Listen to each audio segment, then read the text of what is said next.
mixing. So our session today, the description is close to what I will be talking about because I also, on top of being a commercial lettering artist, I'm also a children's book author and illustrator.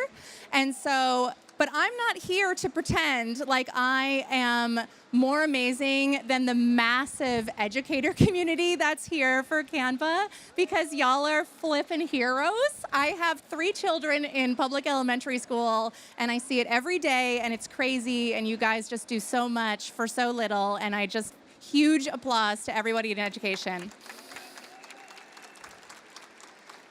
So this is what I look like when I'm not dressed as a fairy. I have a studio in Oakland, California.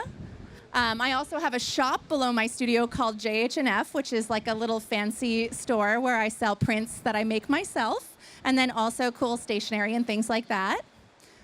I also am the co-founder of a startup called StudioWorks, where we're making software for small businesses to help them manage invoicing and payments and all kinds of stuff.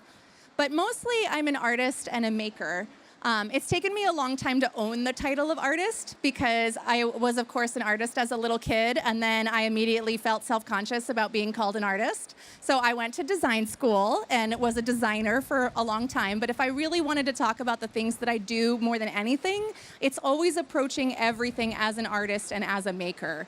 And so most of the work that I create is actually done digitally, but I do mix in a lot of hand-done work and the sort of knowledge of hand-done work into the stuff that I do. So everything that I do is informed by calligraphy, by traditional methods, by traditional type stuff, by printing, but I also just love mixing and matching both digital and analog ways of working. I do a ton of printmaking as well. I have a letterpress printer, a Riso printer with 12 drums, a foil stamping machine, a glow forge, a micro TIG welder. I basically have Barbie's creative dream house at my studio. And it's a joy to be there absolutely every day. And it's also the reason why I get all that stuff for my studio is because my big function in life is to just remove the friction that it takes to create things. And I think that that's also just like my biggest motivator when it comes to almost everything that I make, when it comes to products I want to launch, when it comes to books that I'm writing and illustrating. It's about how do I help people find their best selves? Like, how do I show people that they already have everything that they need and they just need to kind of arrange it in front of them and see what's already there? And so I also sometimes bake pies and am very extra with the Pie Day contest at the elementary school. I will tell you that I did not even place because this year they had the children judge instead of a panel of judges, which was a little unfair. So the Oreo cookie pie definitely took home the main prize, and my painstaking creation here did not. But my whole career has sort of been this sort of mix between mixing self-expression and problem solving. And like I said, when I was younger, I was really kind of afraid to make work that was about self-expression because I just felt like I hadn't lived that much life yet. And so finding myself in design was about finding myself a way to create without needing to necessarily put all of myself out there. So solving problems for others was a really big part of it. And so a lot of the work that I do is for clients. And I'm not one of those people that dreams of a day when they'll stop doing client work. I actually love working for clients because I think that everything is made better by collaboration. And so that's something that I just really hammer home all the time, even as we're moving forward in this world where everybody's trying to be way more efficient with everything that they do. The collaboration is really key, and different perspectives on projects is just really, really important. I also am really interested in pursuing personal interests for anything that I do, whether it's professional or for my side projects. And so when I'm creating work for me and I'm also creating work for others, just because even though I'm clearly a very special person, I'm not that special that there's not thousands of other people out there exactly like me. And that's something that was a little hard to sort of understand because, you know, a lot of times as a creative, you feel like the work that you're doing can feel selfish because you're like, what am I doing here? I could be out there changing the world. I could be out there doing the hard work. I could be out there like at the front lines, but here I am making a poster that helps people sell chocolate, and that can feel really selfish, but you don't realize that all the things that you do, even the things that don't necessarily feel like they're about to really change the world or make a change, can be inspirational to someone else. And I recently spoke to a few grad students at SVA, and one of the things, and I was telling them about this because they were talking about how to choose their topic for their thesis project.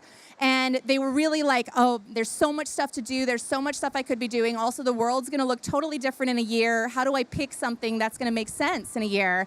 And I said, you just have to make the thing that is truly important to you, because you have no idea what kind of impact that thing is going to have on someone else. And the exercise that I had them do, which I can have you guys do as well, is to, visualize an object from your childhood that was your most precious and important object that you could imagine, like the thing that was just like so special to you. And think about the person who made that. They would have no idea that you would be here today thinking about a creation that you made. Like, my thing was this like fish canteen that I loved as a child. It was like neon colors and had a strap on it. It was my first like proto purse, and I wore it around for 2 summers, and I was just like, I thought I was like the hotness by wearing it around. And if the person that designed that thing 30 years ago in the 90s knew that their work would be talked about on stage at this event, they would probably be pretty blown away. But that's what I mean, is like, you just never know the things that you're going to create and what kind of impact they're going to have on other people.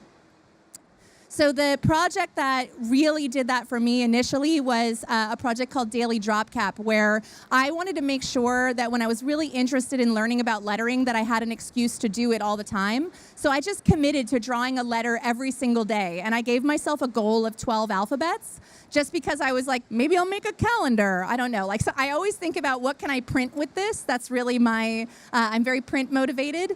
But what happened is that people really saw my passion for the work and were asking me questions about why I did it. But then the real reason why this project got shared so much is just because I encouraged people to use it. So I launched the project and provided like a little snippet of code and was like, if you put this on your website or personal blog, you will get little fancy letters on your website or personal blog. And everyone was really excited because it was like a gift to other people that wanted to use it. And so in a way, that was one of my first real moments of understanding how important generosity is, in terms of just like feeling great about your own work, but just about the impact that that can have on the world around you, and then also just your like professional life. So it can be both like altruistic and a little bit selfish. And so that project turned into a lot of things. I became known as the fancy letter lady. And so I drew lots of fancy letters for more than 2 decades. This was a series that I did with Penguin called Penguin Drop Caps. And I had to illustrate the cover of 26 different books. And so I spent 1.5 years reading classic books, because I always read the books that I do covers for. And really trying to get the whole essence of a book in just a single letter was really tricky. And the one thing about illustrating covers for classic books is that a lot of these books are very beloved by the people that read them. Like, they're not buying this for the first time. And so you just really have to make sure that you're addressing not just the new readers to it, but also the people that are mega fans. So you can't talk down to them. You have to really like show them how deep in the content that you are. And at the time, I was doing all of my sketches really analog. So these are some of the sketches for those letters. So I was working in sketchbooks, but then a few years later, Procreate came along, and my process really switched over to doing digital sketching. Not because I necessarily wanted it to, but just because clients were sort of expecting it. And so I've really I definitely get sad for the end of my sketchbook collection, because most of my sketches now happen in Procreate. But I do actually also love just being able to work in color really easily, and to be able to, get my sketches looking a little bit more final when I'm working with folks that aren't necessarily the most design-minded people. Also wine labels, all kinds of things. And so I sort of stumbled into a specialty. I hadn't intended on being a lettering artist. I graduated in 2006. And by 2008, I was doing lettering most of the time. But at the time, lettering was not what it is now. You know, there were a handful of us that were sort of rejuvenating it. And it's really just, I think the reason why lettering came about is just because there was this explosion of display type, like display fonts that were available. And it became kind of impossible to sort through it all. So you would spend hours and hours trying to find a half decent one, and everyone passed around the like free fonts CD or whatever. Or you had like a friend that would spend like 12 hours straight on defont.com trying to like find like the 3 good fonts that are on there out of the like 18 billion. And so, which is basically what happened to me. Like when I was in art school, I didn't have money to buy fonts, and then also I didn't have time to look for fonts, so I was like, I guess I'll just draw my own fonts. And that's one of the things that actually makes me feel okay about an AI illustration future, is that the reason why my bespoke career ended up happening is because there was just so much other crap out in the world. You know, so I think I'm hopeful that AI can become a tool that we all can use, but not necessarily that it's going to, you know, replace a lot of different creative fields. But I'm also hopeful that we can kind of push past it to the point where it just does become this real celebration of craft, because there's just so much. And in order to stand out, you have to have craftsmanship.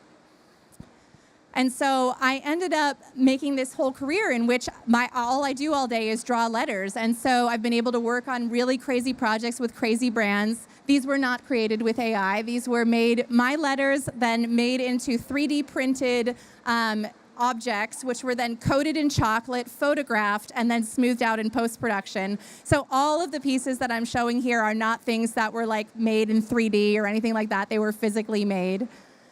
This was made in 3D when I was messing around in Blender, which I have immediately forgotten how to do. You know, I did a time trade with someone. I was like, you teach me Blender, I'll teach you letters. And we did it. And then 2 months later, I'm like, I couldn't tell you how to even turn that program on again. That's great. Someday. And again, lots and lots of book covers. Like, book covers are one of the best examples of where my career ends up being really handy. But also another thing that I really love about designing books is I kind of took for granted how amazing it is to create physical things in this world. Like, if you think about how many people that are designers or illustrators or photographers or anything, and their work only ever exists digitally, there's nothing wrong with that. But there's this impermanence that happens where you kind of know that, like, if someone's hard drive died or like Dropbox decided to quit one day or whatever, that all of our work could just evaporate. And to me, it's like all these physical objects are so amazing to have. And the other thing that's kind of crazy about it is, like, I'm such like a objects have value person. Like, I'm a very sentimental objects person, like my fish canteen. And just the idea that these things that I create can have a life outside of that. Logos are another huge part of what I do. So connection through creation, or creation through connection. So a lot of artists, when they get older, they dream of a day when they don't have to work for clients, like I said, but that's not me, because I just love connecting with other people. And like I said, so much of it is like actually having a physical connection to those objects. And then also the thing that I feel like is one of my superpowers is, even when there's not a person at the other end that I'm creating for, like a client, I can visualize so clearly who I'm designing for that sometimes I get that feeling. Like, you know, when you're with a friend and you're like, I can't believe it, yes, and you're like mind melding with another person. I will be alone in my office having that feeling about the fake person that I've invented for the thing that I'm creating for, where I just get really, really excited, and I feel like I can feel their excitement inside my body. And I don't know what that is. I feel like Rick Rubin talks about it like you're able to like reach your hand up and touch energy in the universe or whatever. But I get it, and I love it, and it feels like such a drug. And then one of the projects that was sort of the biggest mind-blowing one in terms of that was I did a bunch of holiday work for Neiman Marcus a few years ago. And originally they had just commissioned me to do like 7 pieces that were going to go on these food tins and things like that.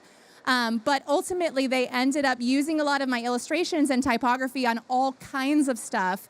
And when I saw this cookie jar that was made from my illustrations, and physically saw it in real life, it really hit me like, oh my God, this is gonna be someone's grandmother's cookie jar. Like that is insane. And my story is not gonna follow that cookie jar. That person's not gonna know anything about me, but I know that my story is a part of that object. And I think that that's so cool. The stories behind our work, whether people know it or not, are the thing that give work value. It's the thing that makes our work stand out. It's the thing that makes it last. It's the reason why people want to work with us and hire us, because there's a good story behind it. And that was like one of the most incredible things. And then working on films is a very similar feeling, because there's so many people involved. It's such a big production. These films become a really big part of people's lives. And even though I'm just having like a very small part in it, the fact that this thing that I've worked on is gonna live on beyond me is just incredible. And one of the more exciting ones that I got to work on recently was Are You There, God? It's Me, Margaret, because this not only combines like a book that was really meaningful to people, but then the translation for an entirely new audience, an entirely new generation. And I don't take all that responsibility lightly, and I really try to bring a ton of thought and a ton of intention to everything that I do. There's things that I think about that a lot of people don't think about when they're working, because I just want to make sure that anything that I put out into this world meets the caliber of what I want to be remembered by. Like, I think that's like huge for me.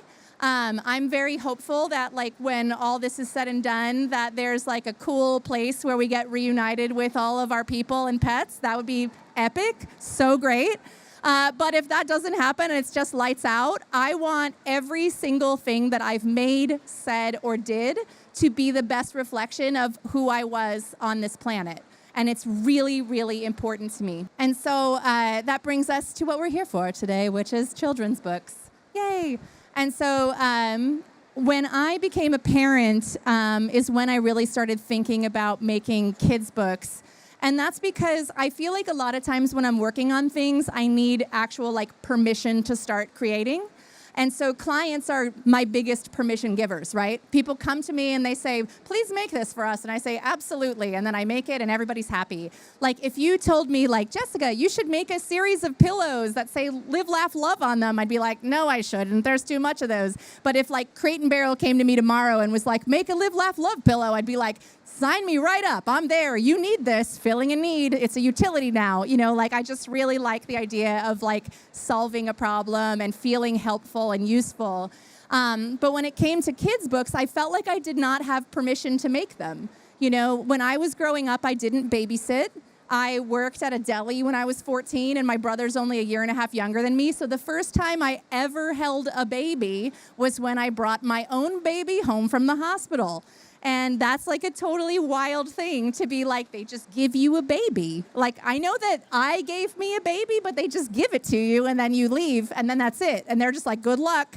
And so I didn't feel like I understood kids well enough to like make work for them. But as I started reading to my daughter, who was one of the earlier inspirations for my books, I realized that there's just this like bottomless pit of need for children's books. Because I'm sure there's plenty of parents in the crowd. If your kid has a niche interest, like, or non-niche interest, like trucks or whatever, you might have 10 books on trucks, and you're like, I need 7,000 books on trucks. Or if there's something that you're trying to teach them, and there's a lesson that's very plainly laid out in a book, you're like, I need 15 more books of this exact lesson. And that was something that was really shocking to me, because I realized that no matter what I wanted to make a book about, it would find its audience, And at first I was really making books both for my daughter, but also for younger me. I was thinking about what did I want when I was a kid. And my first book, Tomorrow I'll Be Brave, was really that. I was really terrified of messing up as a kid. I was a people pleaser. I'm a firstborn daughter. I'm afflicted with that syndrome that we all have. And Tomorrow I'll Be Brave, as much as it's an encouraging book, it's mostly about self-forgiveness and about what happens when you don't reach your goals. So I think we have time for story time, and I love reading books to grown-ups. So if you guys are game, I'll read you this one. This will be the only book that we read today because I have 4 books. Woo! But it was my first, and it's only a quickie read, so. Tomorrow, I'll be brave. Tomorrow, I'll be adventurous. I'll play and I'll explore. I'll make or learn or try something I've never done before. Tomorrow, I'll be strong. I'll climb and jump and run. It doesn't matter if I win as long as I have fun. Boop. Tomorrow, I'll be smart. I'll think before I act. I'll solve a puzzle, read a book, and learn a new fun fact. Tomorrow, I'll be curious. Please teach me something new. I'll ask why 1,000,000 times, maybe 1,000,000 too. Tomorrow, I'll be creative. I'll color and draw for hours. I'll play a game of make-believe and use my magic powers. Tomorrow, I'll be confident. I'll be proud of all I know. I'll stop and smile and think about how much that I have grown. Tomorrow, I'll be brave. There's nothing I can't do. And if I'm scared, I won't be scared, but if I am, I know that I have you. Tomorrow, I'll be all the things I tried to be today: adventurous, strong, smart, curious, creative, confident, and brave. And if I wasn't one of them, I know that it's okay. But tonight, I'm very sleepy, so now it's time to rest. Tomorrow, I'll be all these things, or at least I'll try my best. And yay! So Tomorrow, I'll be brave is all about setting intentions for yourself and then reviewing them at the end of the day and saying, like, what was I able to achieve? What didn't I do? It's all good. I have tomorrow. And then Tomorrow, I'll be kind is all about helping others. So it's sort of that metaphor of when you're on the airplane, you help yourself out before you can help others. And so this one is not about, like, forgive yourself for not doing it. It's about every small thing that you do can make a very big difference. So it's always worth trying, even though it's hard to try. And then by the time I got around to my third book, I had 3 fully formed people living in my house. So these are my children. And then now they're almost 10, 8, and 6, which is like wild. They're like, my daughter's like this tall. So as they started getting older, I started getting interested in making different kinds of books. And so now they're all like reading graphic novels, and it's a totally different thing, and they're fully indoctrinated into like the Pilkyverse, and there's no turning back. But I'm really grateful that I had these little beta testers in my house and that they really pushed me to make different kinds of work. And I think, we're talking about making stories that matter to kids and making things that connect with kids. First and foremost, of course, it's about connecting and like thinking about things that the kids are interested in, but also thinking about things that parents are going to be interested in. And one of the things that I love about kids' books and writing versus illustrating is that when you're writing a book, you have to think about how much visual language can I pack into this so that if a kid isn't looking at the photos, which is a thing that happens at read-alouds, in the library, in the classroom, they have to be able to use their imagination to really like find the in-between. But then how much extra can I add to those illustrations, those little Easter eggs, the things that the kids are going to get, that the parents are going to get, that they're going to discover over and over again? And that's what really brings the kids coming back, is sort of, really meeting them where they are and treating them like really just respecting them as individual beings and trying to speak to them and kind of go a little over their head and see if they can get to it. So this book was just incredible to make just because I really had to evolve my style because I wanted the artwork to just be a lot more complex. And so it's about a group of little letters that go to school in Alphabet City in New York, and they go on a field trip around New York to meet big letters in jobs to figure out what they want to be when they grow up. And so this was a real stretch for me. And I realized that in order to make art that's this complicated, I couldn't finalize all of my work as vector artwork. I had to figure out a new way of working, which was really challenging because I don't trust my drawings. I'm a bit of a perfectionist, and I need lots of time to smooth things over. I get asked to do like live performance art stuff all the time and immediately say no and like dive into a hole because I do not want to perform on camera. I need time in my private space to make it really good on my own. And it was really interesting to sort of allow myself to let my sketches be the final. So this is sort of what my process looks like for these books now. And so I always start with a sketch, but then because I am a bit of a perfectionist, I draw the structure and then bring it over to Procreate and hand trace everything and then draw all of the details by hand. And then the final is this layering of these hand-drawn layers and then the vector artwork. And so this was like a really big step for me in the artwork that I'm creating. And now I feel like it's not just my commercial work translated to children's work. It's its own very, very different thing. And then the last book I'll show you guys is my first book of fancy letters. And I think this one of the things that's the most fun about it is that my kids have all sort of grown past the picture book stage. And now I'm back to, instead of making work for them, this really specific audience, for visualizing the kids that I think this is for. And the thing that's so funny is that, like, when I was trying to make work for my kids to be like, oh, Ramona's gonna love this, oh, I think Charlie's gonna love this, they were like, it's okay. You know, like, your own worst audience are your kids. They think everything that you make is like mediocre at best. They're like, it's pretty mid, Mom. Not skibbity or whatever, like I don't know what the words are. And so, but when I started making a thing that was just for that kid that I visualized, like a thing that I wanted to make and that I wanted to make for that person, this is the book that ended up resonating the most with all of my kids. And so what it really is an alphabet book, but instead of the letters being like A is for apple, its letters can be athletic, bubbly, or even creepy. Some are dreamy, others are electric. They can even be fancy and flowery. So the letters themselves are drawn in the style of what they're meant to be. And I just love this book because I find lettering to actually be a really accessible creative medium for kids. I think when you're a kid, you hit this moment where you think you're supposed to draw everything good. You know, you go from being really creative to having a little bit of skill and thinking that if you can't draw things accurately, you're a bad artist. And I think that lettering, there's no expectations. As long as you can read it and it looks like a letter, it can literally be anything. So there's no like perfect apple. There's no perfect fire truck. There's no perfect horse or unicorn. It's just a letter. As long as it's a letter, it can be anything. And in that way, I think that it really allows a lot of expression, like self-expression, to come through. And that's, I think, why I ultimately ended up loving lettering so much, is because you have this very small set of parameters. And then beyond that, it's like it can be anything.